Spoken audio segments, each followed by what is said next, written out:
playing with spherical mirrors. Paheli and Bujo were waiting for their dinner. Bujo lifted a stainless steel plate and saw his image in it. Oh, this plate acts as a plane mirror. My image is erect and is of the same size. Paheli saw her image using the back of a steel spoon. Bujo, look here. I can also see my erect image, though it is smaller in size. This spoon also acts as a mirror of some kind, said Paheli. You can also use a spoon of any curved shining surface to see your image. Here we are given a situation. Bujo lifted a stainless steel plate and he looked into it. He could see his image in the plate. So he came to know that the plate acts as a plane mirror. The reason for this is Bujo's image is erect and is of the same size. Paheli had a steel spoon with her and she saw her image using the back of the spoon. Paheli told that she could also see the image on the back of the spoon. The image is erect but it is smaller in size. Paheli thought about it and told that the spoon also acts as some kind of a mirror. You can also use a spoon or any curved shining surface to see your image on it. Activity 15.5. Take a stainless steel spoon. Bring the outer side of the spoon near your face and look into it. Do you see your image in it? Is this image different from what you see in a plane mirror? Is this image erect? Is the size of the image the same, smaller or larger? Now look at your image using the inner side of the spoon. This time you may find that your image is erect and larger in size. If you increase the distance of the spoon from your face, you may see your image inverted. You can also compare the image of your pen or pencil instead of your face. For performing this activity, you require a stainless steel spoon and you need to look at the outer side of the spoon by bringing it near your face. You can observe that this image is different from the image that you see on the plane mirror. Even though this image is erect, you can observe that the size of the image is not same. It is smaller in size. Next, you need to look on the inner side of the spoon. When you do so, you can observe that the image is erect and is larger in size. But if you increase the distance of the spoon from your face, then you can observe that the image gets inverted, just like you can see here in figure 15.11. This is the image from the inner side of a spoon. Using your face, you can also compare the image of your pen or pencil using the inner and the outer side of the spoon.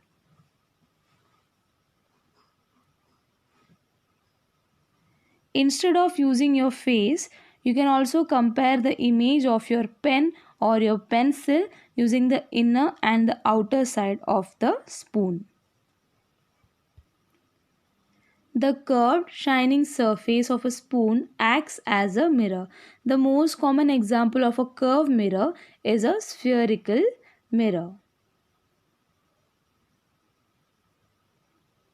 Here, the curved, shining surface of the spoon acts as a mirror as it reflects the light.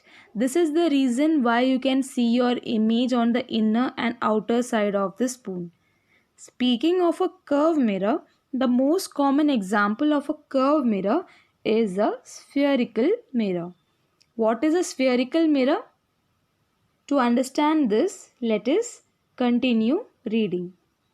Why are concave and convex mirrors called spherical mirrors? Take a rubber ball and cut a portion of it with a knife or a hacksaw blade.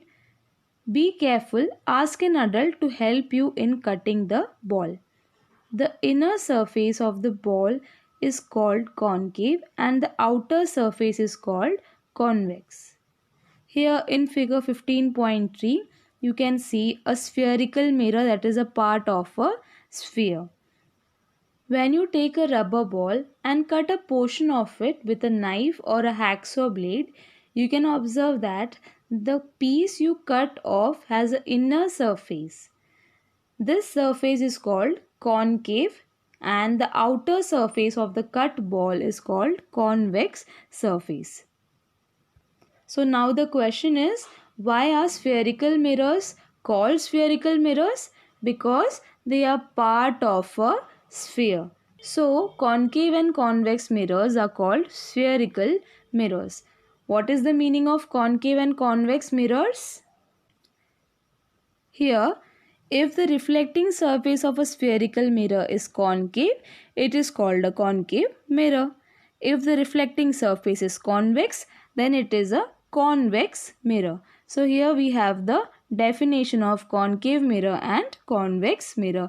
It depends on the reflecting surface of a spherical mirror. That is, if the reflecting surface of a spherical mirror is concave, then here you can see in figure 15.12 we are given a concave surface, that is this curved surface that is shining, the reflecting surface, it is concave. So this is called a concave mirror. On the other hand, in the second figure we are given the reflecting surface is convex. Here as you can see, this is convex. So such a mirror is called a convex mirror. The inner surface of a spoon acts like a concave mirror, while its outer surface acts like a convex mirror. So we can now say that the inner surface of the spoon acts like a concave mirror because its reflecting surface is concave. On the other hand, the outer shining surface of the spoon acts like a convex mirror because its shining, that is reflecting part, the part that reflects the light, is convex. Therefore, the outer shining surface of a spoon acts like a convex mirror. We know that the image of an object formed by a plane mirror cannot be obtained on a screen. Let us investigate if it is also true for the image formed by a concave mirror. We now know that the image of an object that is formed by a plane mirror cannot be obtained on screen from the activity 15.2 we performed. Let us now see if the image formed by a concave mirror also cannot be obtained on screen.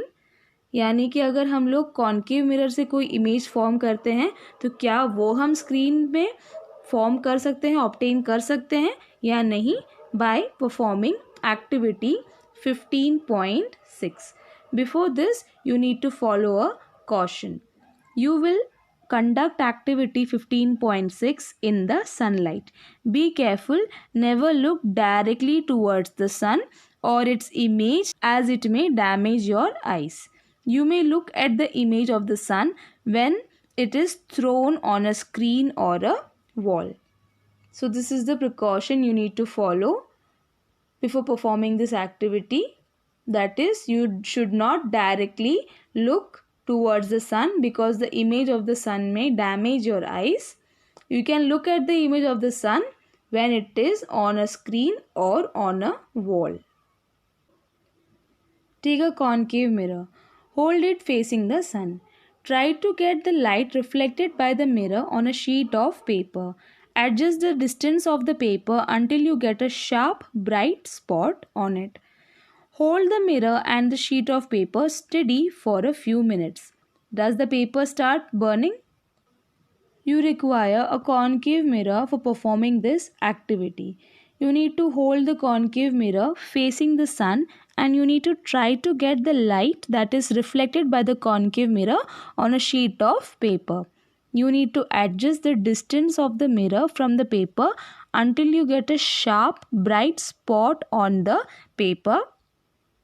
Here, as you can see in figure 15.14, Here you can see a sharp, bright spot on the paper. You need to hold the mirror on the sheet of paper steady for a few minutes. Here we are asked that does the paper start burning? So the answer to this question is yes. The paper starts burning once you hold the mirror and the sheet of paper steady for a few minutes. Now, what is the bright spot we saw on the paper?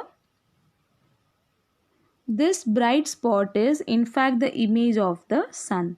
Notice that this image is formed on a screen. An image formed on a screen is called a real image. Recollect that in activity 15.2, the image formed by a plane mirror could not be obtained on a screen. Such an image is called a virtual image. So the bright spot we saw on the paper is the image of the sun. We can see that this image is formed on a screen, and such an image is called a real image. Here we have the definition of a real image. An image formed on a screen is called a real image. Also, we have the definition of virtual image.